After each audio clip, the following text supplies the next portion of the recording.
అదే ఇప్పుడే మెన్షన్ చేశాను కదా, మాకు దేశవ్యాప్తంగా ఉన్నట్టు నార్కోటిక్స్ డ్రగ్స్ సమస్య చాలా చాలా తీవ్రంగా ఉంది. అది అంటే ఇప్పుడు ఈగిల్ ఫోర్స్ ఏదైతే ఉందో వాళ్ళు చేసే వర్క్ కొన్ని యూనిట్స్లో ఈ హైదరాబాద్, సైబరాబాద్, మల్కాజ్గిరి వాళ్ళ ఎస్ఓటీస్ వాళ్ళ టాస్క్ ఫోర్సెస్ చేసే పని ద్వారా కొద్దిగా కంట్రోల్ ఉంది, మంచి మంచి గ్యాంగ్స్ పట్టుకుంటున్నారు. కానీ రాష్ట్రంలో అందరూ ఎస్పీలు, సిపిలు అందరూ దీంట్లో వాళ్ళ సహాయం అందించే అవసరం ఉంది. వాళ్ళు కూడా ఈ డ్రగ్స్ పైన ఒక యుద్ధం లాంటిది చేస్తే కానీ మనకు ఇది కంట్రోల్ కాదు. ఇదే కాకుండా సైబర్ క్రైమ్ చెప్పాను, ప్లస్ రొటీన్ క్రైమ్ ఏదైతే ఉంటుందో అది తప్పకుండా అది వాచ్ చేయవలసిందే. అండ్ ఈ రోడ్ యాక్సిడెంట్స్, ట్రాఫిక్ మేనేజ్మెంట్ అనేది మాకు సమస్యగా ఉంటాయని, ప్రయారిటీస్గా ఉంటాయని నేను తెలియజేస్తాను. ఎస్పెషల్లీ డ్రగ్స్ పాయింట్ ఆఫ్ వ్యూలో సార్, స్కూల్స్, కాలేజెస్ వరకు కూడా చాలా ఫ్రీక్వెంట్గా దొరుకుతున్నాయని. సో దీనికి సంబంధించి నేను కాలేజెస్కి వెళ్ళి కనుక్కున్నప్పుడు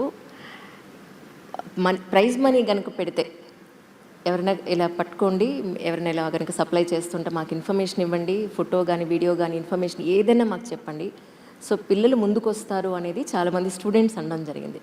సో డ్రగ్స్ పాయింట్ ఆఫ్ వ్యూలో నెక్స్ట్ జనరేషన్స్ లాస్ అవ్వకుండా ఉండాలంటే మీరు తీసుకునే రిఫార్మ్స్ అంటే ఏం చెప్తారు సార్?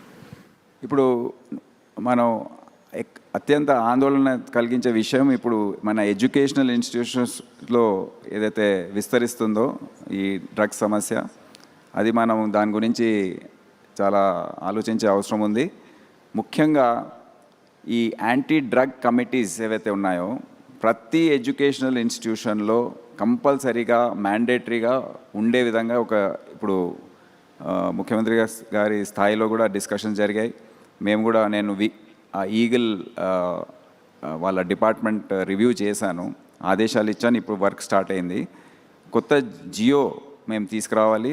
దాంట్లో it will make it compulsory for all educational institutions to have this anti-drug committee. We may call it safety clubs or whatever name it is given. అయితే వాళ్ళ బాధ్యత అవుతుంది ఇప్పటి నుండి. అడ్మిషన్ తీసుకోకముందు పిల్లల ద్వారా పేరెంట్స్ అండర్టేకింగ్ తీసుకునే అవసరం ఉంటుంది కంపల్సరీగా. తర్వాత అటువంటి యాక్టివిటీ ఏదైనా ఇన్స్టిట్యూషన్స్లో జరిగితే, స్కూల్, కాలేజెస్, యూనివర్సిటీస్, ఆ ఇన్స్టిట్యూషన్ మేనేజ్మెంట్ బాధ్యత అవుతుంది. వాళ్ళు ఒక కమిటీ పెట్టుకోవాలి. యాంటీ ర్యాగింగ్ కమిటీస్ ఉండేది గతంలో, అదే స్థాయిలో అదే విధంగా యాంటీ డ్రగ్ కమిటీస్ కూడా ఉండాలి. వాళ్ళు రిపోర్ట్ చేయాలి. ఎందుకంటే మేము లోపల వెళ్ళి కనుక్కునే అవకాశం మాకు లేదు. దురదృష్టవశాత్తు ఈ ఎడ్యుకేషన్ ఇన్స్టిట్యూషన్స్ వాళ్ళకు తెలిసినా బయటికి చెప్పట్లేదు. ఎందుకంటే వాళ్ళకు రెప్యుటేషన్ లాస్ అవుతుందని. మాకు చెడ్డ పేరు వస్తుంది, మా స్కూల్కి చెడ్డ పేరు వస్తుంది, ఇక్కడ డ్రగ్స్ దొరుకుతాయి, పిల్లలు డ్రగ్స్ తీసుకుంటున్నారంటే ఎవరు అడ్మిషన్కి రారు అనే ఇటువంటి ఆలోచనతో వాళ్ళు బయట చెప్పట్లేదు. కానీ government will make it mandatory for them to disclose this. మాకు వేరే కేసెస్లో, వేరే ఇన్వెస్టిగేషన్లో దర్యాప్తు చేసే సమయంలో వాళ్ళ ఇన్స్టిట్యూషన్కి సంబంధించిన ఏదైనా దొరికితే తప్పకుండా వారిపైన యాక్షన్ తీసుకోవడం జరుగుతుంది ఫ్రమ్ గవర్నమెంట్ సైడ్.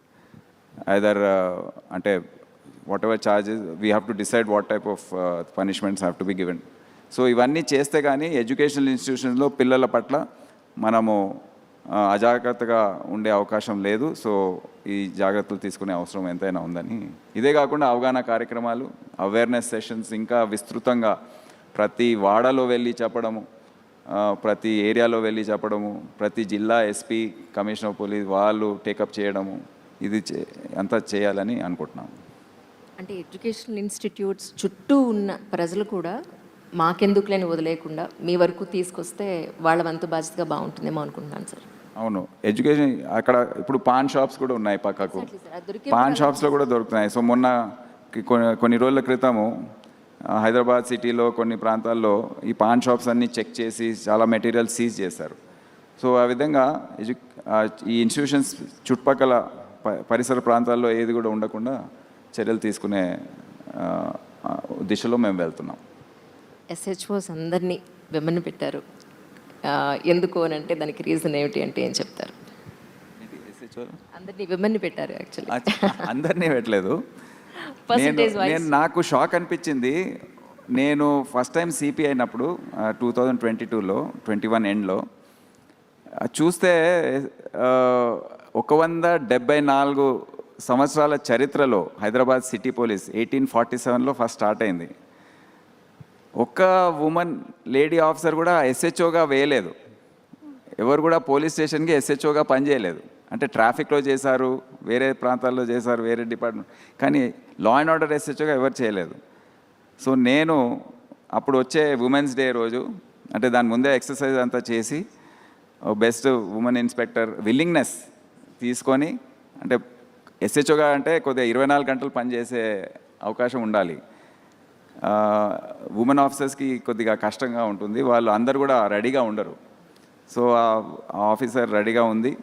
ఆమెని అక్కడ మధులత అని, ఆమెని అక్కడ లాలాగూడ పోలీస్ స్టేషన్కి ఎస్హెచ్ఓగా వేయడం ఫస్ట్ టైం జరిగింది. దాని తర్వాత నెక్స్ట్ 5-6 మంత్స్లో ఇంకా 4-5 ఒక టోటల్ 5 స్టేషన్స్లో women officers who are willing వాళ్ళని వేయడం జరిగింది.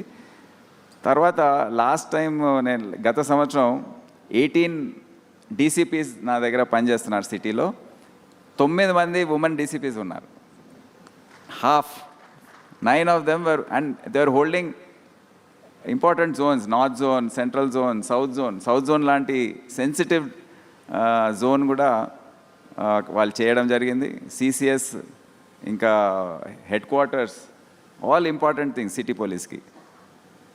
అండ్ నేను చెప్పదలుచుకున్నాను, వాళ్ళ కొలీగ్ మేల్ ఆఫీసర్స్తో పోల్చుకుంటే ఇంకా చాలా బాగా పనిచేస్తారు. సో దట్స్ వై కొద్దిగా వీ షుడ్ నాట్ డిస్క్రిమినేట్. ఇప్పుడు ఉమెన్ ఎస్ఐస్ వాళ్ళు వచ్చిన సందర్భంలో కూడా లాస్ట్ బ్యాచ్ 98 ఎస్ఐస్ వచ్చారు హైదరాబాద్ సిటీలో. దాంట్లో 32 మంది ఉమెన్ ఎస్ఐస్ ఉన్నారు. వాళ్ళు ఫస్ట్ రిక్వెస్ట్, కొంతమంది ఫస్ట్ డే వచ్చి, సార్ మాకు సైబర్ క్రైమ్లో వేయండి, ఐటీ సెల్లో వేయండి, సిసిఎస్లో వేయండి. ఎందుకమ్మా అంటే, సార్ పెళ్ళి కావట్లేదు, లేకపోతే ఇంట్లో ఒప్పుకోవట్లేదు, లేకపోతే ఆల్రెడీ పెళ్ళైన వారు భర్త ఒప్పుకోవట్లేదు. నేను అందరినీ పిలిపించి కౌన్సిలింగ్ చేశాను. ఫస్ట్ పోస్టింగ్ క్వశ్చనే లేదు, మీరు ఫీల్డ్లో వెళ్ళవలసిందే, ధైర్యం తెచ్చుకోవాలి.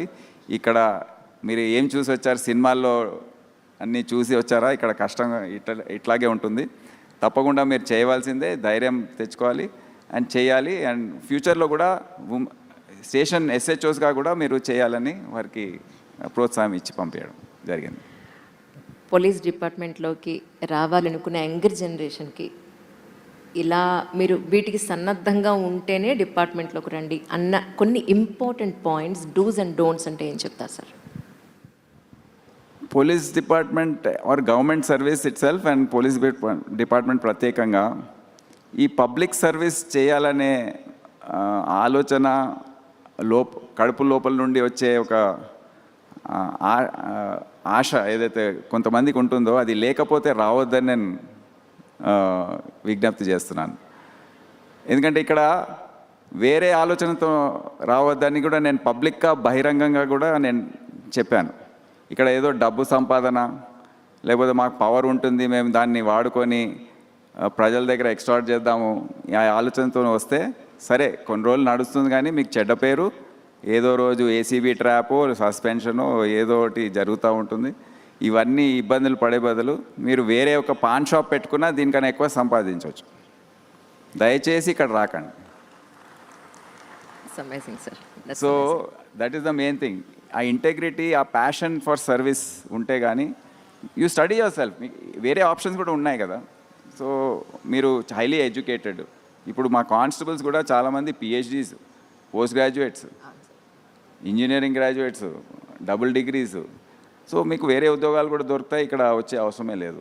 సో ఇదొకటి కూడా ఈ అంచనా వేసుకొని వస్తే బాగుంటుందని. ఎందుకంటే మీకు ఇక్కడ వచ్చి మళ్ళీ వేరే బిజినెస్ పెట్టుకున్నారనుకోండి, ప్రజలకు బాగా ఇబ్బంది కలుగుతుంది, అన్యాయం జరుగుతుంది, అండ్ అఫ్కోర్స్ డిపార్ట్మెంట్ చెడ్డ పేరు వస్తుంది అండ్ గవర్నమెంట్ చెడ్డ పేరు వస్తుంది. అబ్సల్యూట్లీ.